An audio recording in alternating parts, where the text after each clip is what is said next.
Now, together it is our great pleasure to welcome a figure that's been at the heart of American and international politics for the last 3 decades.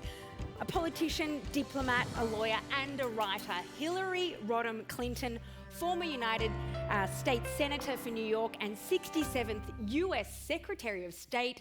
Welcome.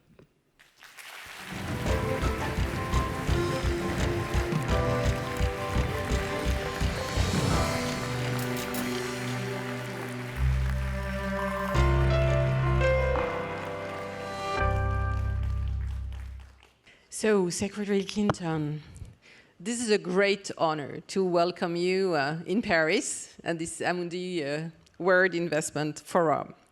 My first question will be the following one. In your most recent book, State of Terror, which is actually a crime novel, you describe the context in which, I quote, nothing less than the future of the world is at stake. So do you think this accurately describes the situation we're in today? Well, thank you very much, Valérie, for having me here at this conference. And I do think that there is so much at stake in our world right now. And whether it's everything at stake or not is really up to all of us and so many others. I think the challenges we face are ones that are quite intense, but they provide a lot of opportunity as well. And I'm sure we'll get into talking about that. In the book that you referred to that I co-wrote with the author Louise Penny, we talk about one of the political thriller threats, namely the spread of nuclear weapons into the hands of terrorists and rogue nations. So that's a very dramatic threat. And our whole plot is about how to prevent the harm that could come from that. But there's so many other threats of greater and lesser degree. Obviously, the continuing threat of climate change, the very recent threat of aggression by the unprovoked invasion of Ukraine by Vladimir Putin, the worrisome moves that we see happening with the military buildup led by China in the Asia-Pacific all the way into Africa. The state of our democracy in the United States, which I think is deeply troubling to anyone, whether you're an American or not.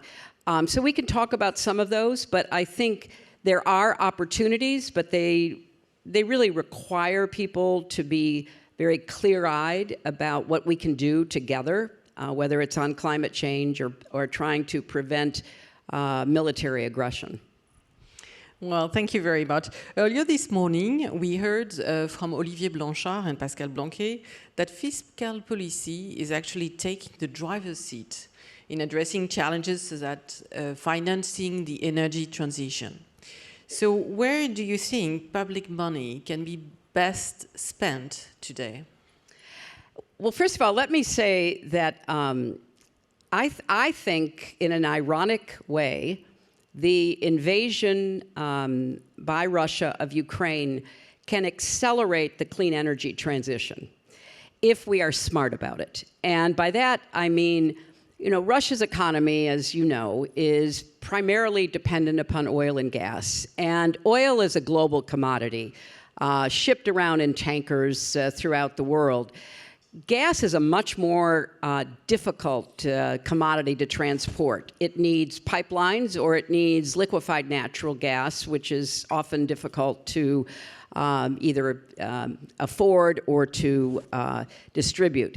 So what Russia had been doing is to place a lot of coercive pressure on European nations with the buildup of pipelines and with using energy as a threat.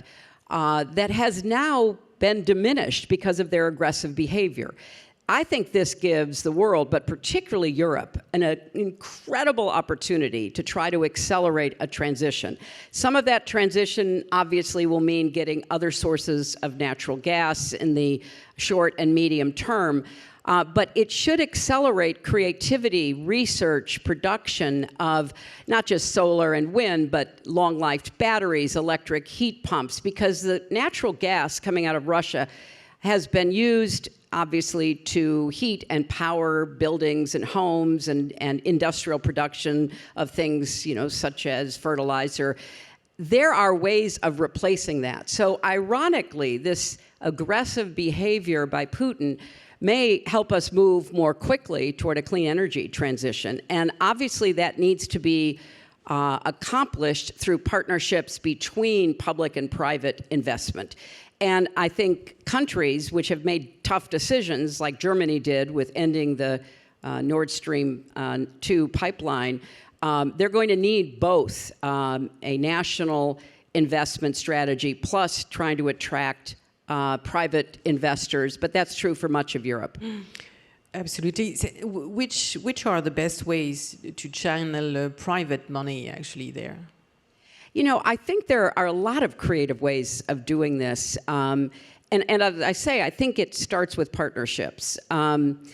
Much of what needs to be done to accelerate the clean energy transition is going to require incentivizing companies to do research and to make perhaps a subsidy program for the initial investments in the production of certain things. Like I mentioned, electric heat pumps, geothermal. These are things that, they're proven, but not proven at the scale that is needed. So I do think governments, and maybe even the EU as an entity, should be doing more to identify ways to both incentivize and subsidize the research and the production, with a phase-out period, obviously, but to get the clean energy transition moving more quickly. That's what President Biden tried to do in the United States with Build Back Better, the legislation that has not yet passed. The components of that legislation, for anyone who is interested, I think would be useful to study for individual nations as well as collective action, like through the EU. There were so many important pieces of it. Tax credits, for example, which were, it's a device we use in the United States, and it has proven to be successful. I mean, one little example is, we've used tax credits for all kinds of efforts in the fossil fuel industry. Now we need to put equal, if not greater, attention on the clean energy industry. And there were also very clear incentives for trying to rebuild a supply chain for solar power in the United States through the combination of, trying to prevent unfair competition coming primarily from China, but also to try to incentivize not just American companies, but other investors to look at ways they could be part of it as well. Excellent. I would like to switch to geopolitics, because as you can imagine, we spoke a lot about geopolitics during that forum, of course, because of the dispute between the United States and China, but because of the war in Ukraine.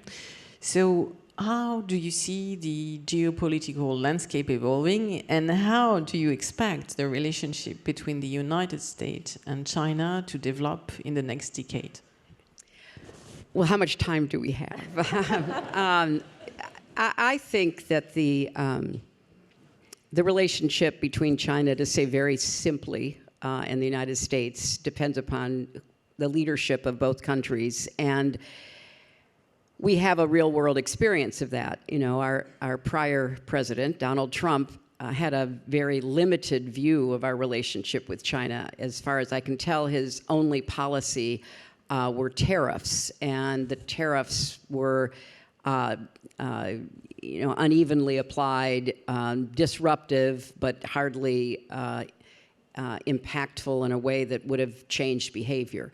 I think what you see with President Biden, and it won't surprise you to hear me say, I agree much more with his more comprehensive, broader approach to China, is that we have to address China in three different aspects. China is engaged in a very significant military buildup, not only in the buildup of the People's Liberation Army and the development of a blue water navy, including aircraft carriers, but they are extending throughout the Pacific region into Africa a number of not just seaports, but military ports. I mean, these are literally military bases, and some are on land, some are on atolls and islands, but they are building what they refer to as a kind of necklace of military assets throughout the South China Sea, but also into the Indian Ocean and then into East Africa.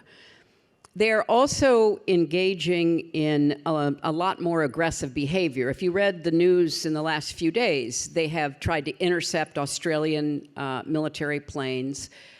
They have demonstrated a very aggressive attitude toward American planes up in any area that the United States is flying, and obviously we fly through a lot of that airspace.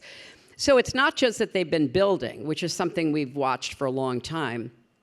It's that they are becoming more aggressive militarily to try to send a signal, I think, of their intentions, and their intentions are to be a much more dominant military force in the Asia-Pacific, but their intention is also eventually to figure out how to take over Taiwan. And this is something that they have complained about and talked about for years, but now we see evidence that they are getting more aggressive. So the military behavior of China is troubling. Secondly, they are using diplomacy in a very aggressive and, to some extent, coercive way in many parts of the world, in the Pacific Islands, in Africa and Latin America. They come with a lot of offers of financial aid, which many of these countries need and deserve, and there's no reason why they should not be able to accept financial aid for infrastructure from China just as much as from the US or France or the EU or anyone else. But very often the terms of that aid are very coercive, and what China seeks in return for the aid is literally collateral that includes major infrastructure in the country. So they will give an aid, and remember, this is often accompanied by and facilitated by corruption of leaders. In addition to whatever goes into the bank account of the leader, they will also give aid to build a road, to build a port, to build an airport, to build a soccer stadium, or whatever it might be. And in return, the collateral will be their current airport or the port or whatever it is that they are seeking.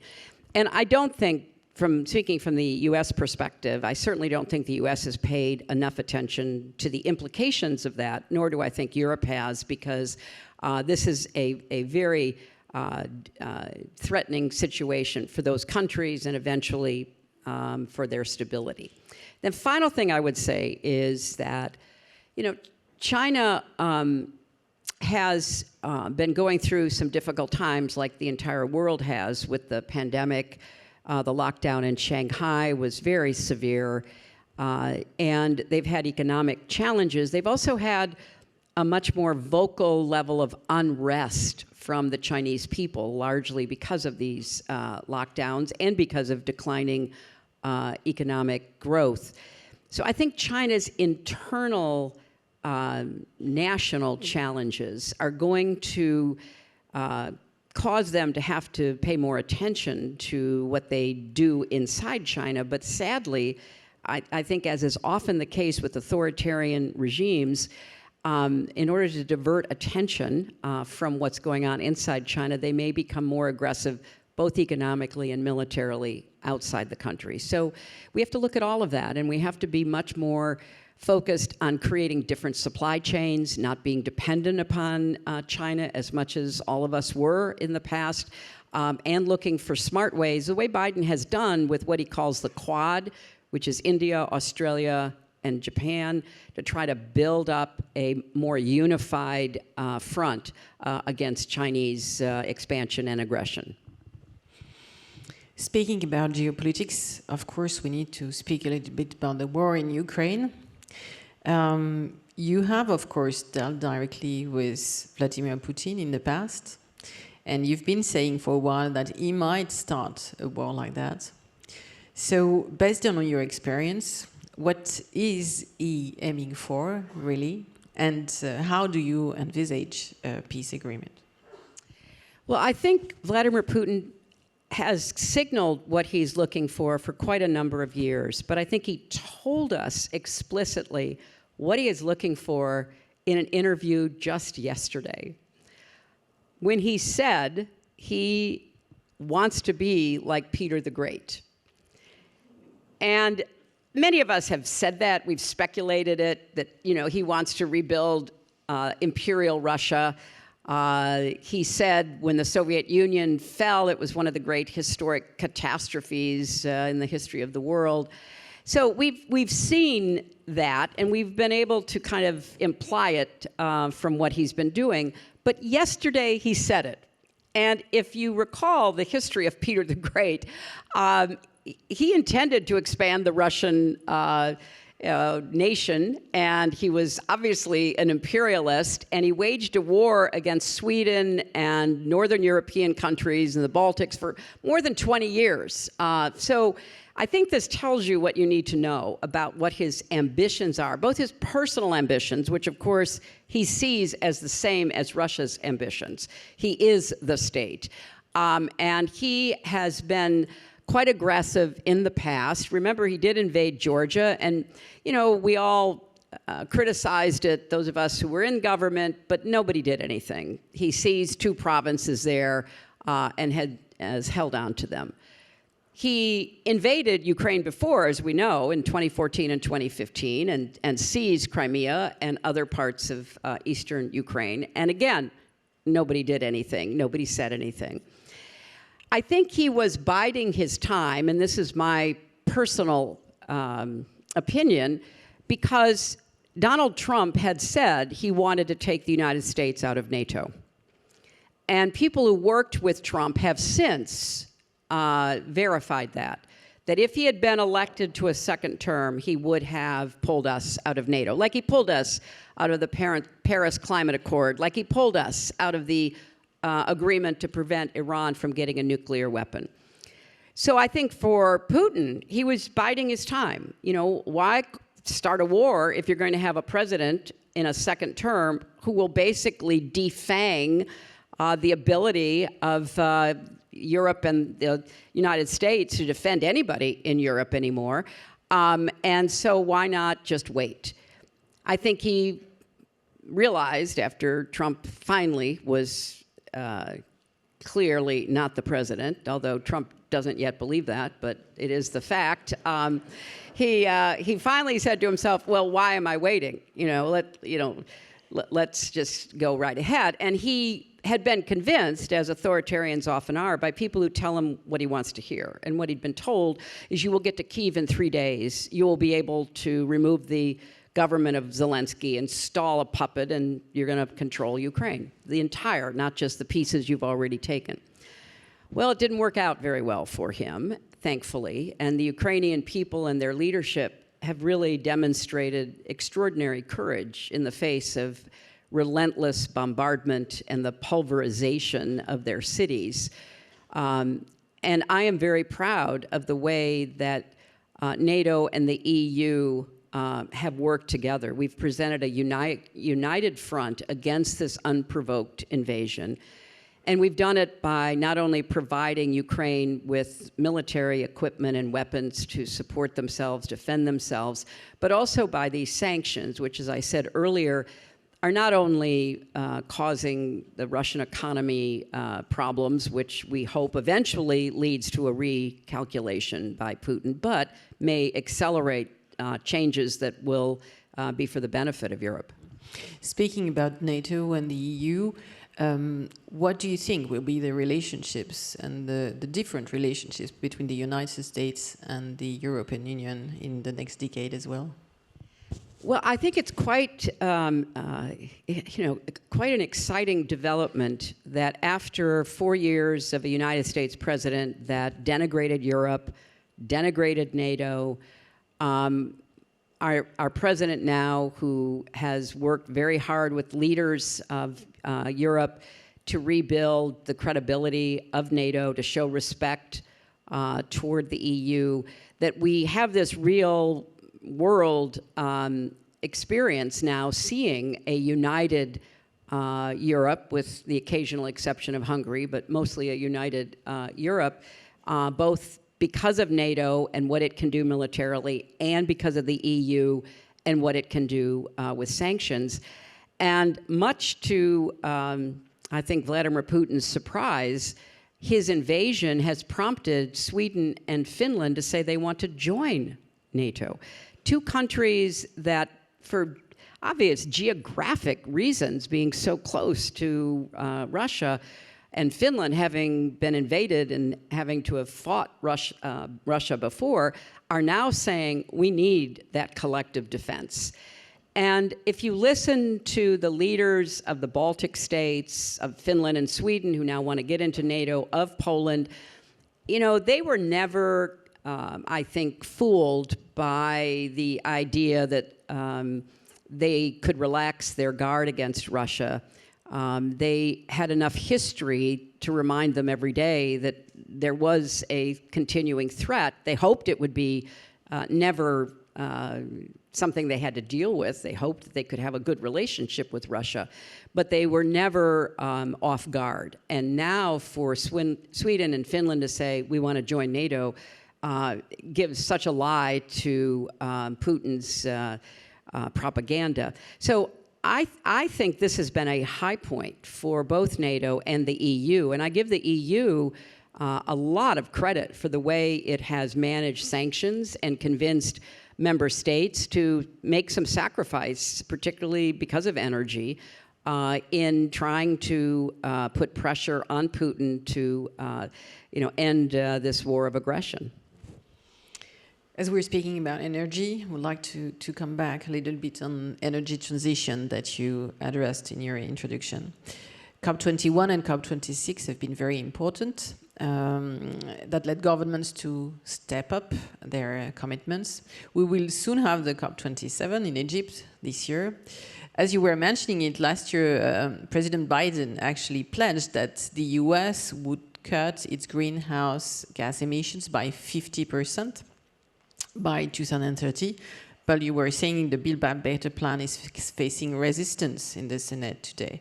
So my question is, how can the US climate policies accelerate? And more generally, what should be the role of the US in the energy transition at a worldwide level? Well, as I said, I think that the Biden administration was exactly right in what they proposed to the Congress, which, if it had been passed as legislation and then fully implemented, would have moved us very close to the goals that Biden set with COP21 and COP26 in particular. We're still not clear whether pieces of that will actually be passed. I'm hopeful that we can break it into pieces that will get past the opposition in the United States Senate. But even though we didn't get what we had hoped for out of legislation from our Congress, individual states have been moving very quickly on all kinds of climate change legislation. California, obviously, one of the great leaders. States are mandating a move to electric vehicles. States are, mandating more conservation measures to save energy. They're looking for ways to transition from oil to at least to natural gas on the way to more solar and wind. They're changing their laws about, solar and wind farms. So states are moving. Individual corporations are moving. The Securities and Exchange Commission, the SEC in the U.S., has just said that, they want companies to report their climate goals. They want them to report their impact on the climate. What is the energy they use? What are the sources of that?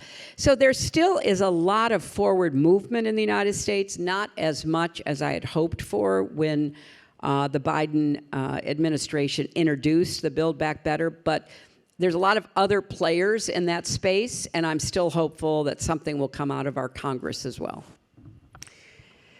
I saw that when talking about your climate and energy plans, you mentioned that the shift to clean energy should, I quote, should not leave anyone out or behind. This is a concept which we very much believe in at Amundi and Crédit Agricole Group. And we in Europe, we call it a just transition or the fair transition. So how can we achieve climate justice, both in the US, of course, but worldwide again?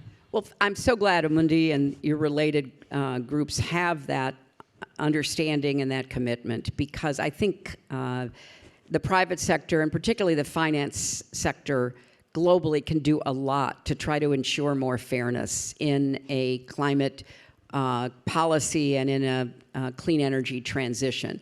So that's one area. There needs to be greater focus and greater incentivization and greater expectation for companies to do more than they're doing now. And we are looking at countries like China. They have not stopped erecting coal plants. They go to COP26 and they say they're going to make a transition from coal, and then they build like a coal plant every 2 weeks. And there has to be some both public and private pressure on China to slow that and stop that. And there are ways for companies, as you're looking again at supply chain issues, to make it very clear to China that you only want to do business in China using clean energy. I mean, there are lots of messages that will influence decision makers, even in the Chinese Communist Party.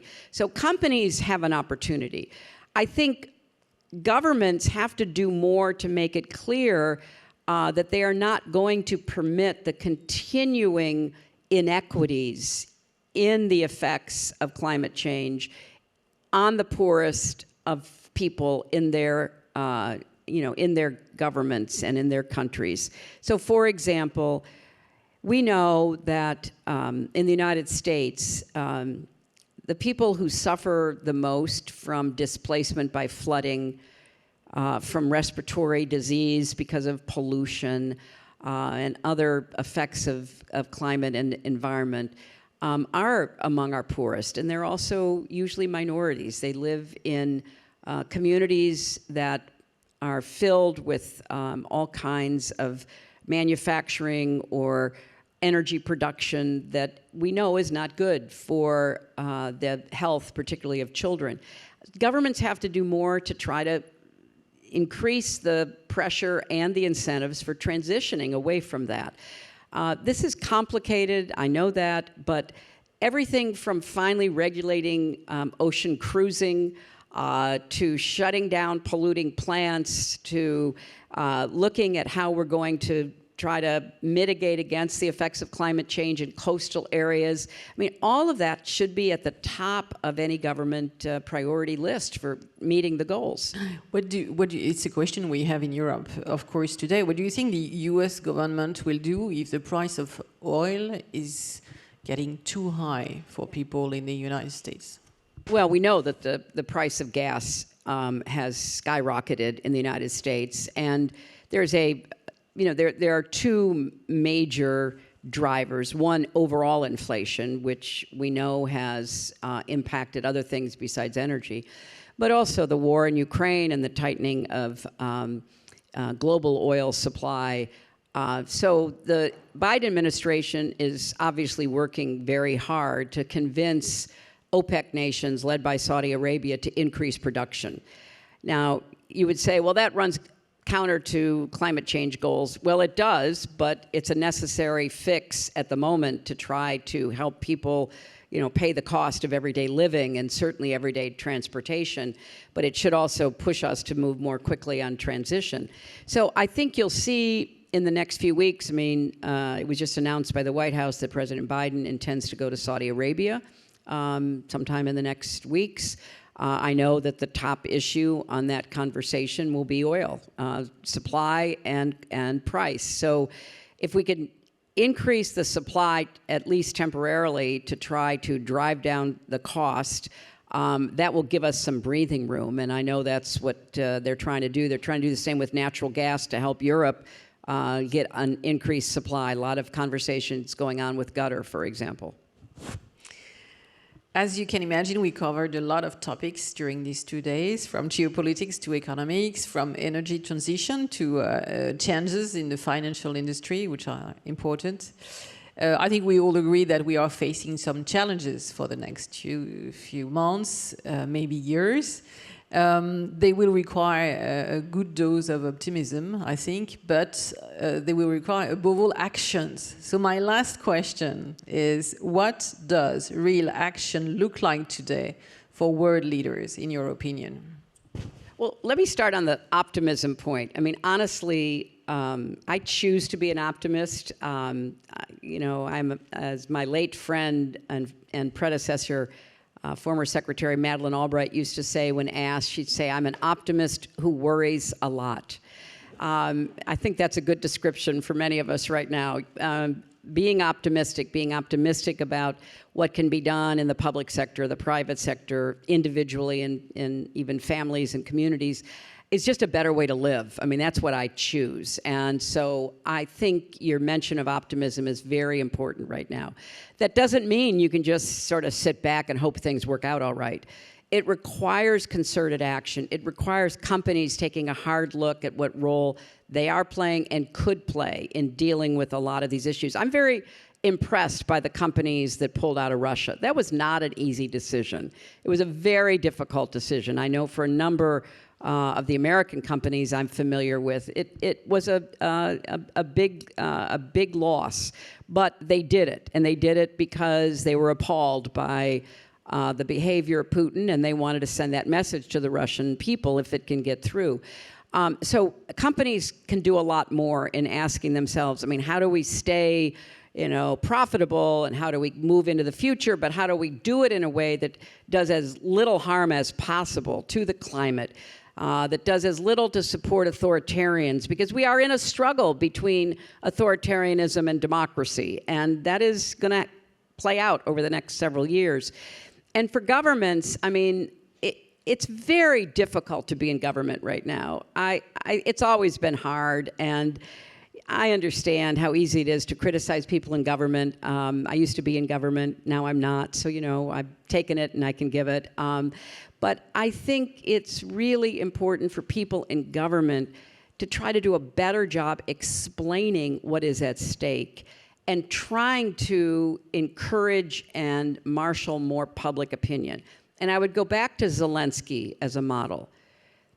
What has made President Zelensky so successful is that he understood the need to communicate clearly and often, not just to the Ukrainian people, but to the world, and particularly to world leaders, what was at stake for Ukraine, what their principles were going into this, how they intended to defend themselves and defend their country. And that understanding of communication is something that, like it or not, every leader needs to get better at.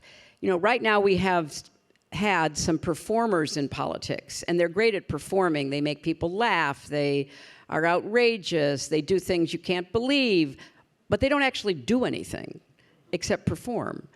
And it's time to try to take some of that performance experience and combine it with real results. And so more people in public life, in government right now, have to accept the fact we're living in the internet world. You have to communicate, and you have to do it in a way that captures people's attention, but do it in service to actually making some of the decisions we need to make, whether it's on climate or the economy. How do we have a more inclusive economy so that people at the bottom don't feel forgotten and left out? How do we do things like, bring people together despite all the divisiveness? So I think that there's reason to be optimistic as long as people are very clear-eyed, realistic, and smarter about how to address these issues and get decisions made that are really for the good of all of us, individually, in business, in society, and that's what I would hope we do. Hilary, thank you so much for being with us today. Thanks a lot.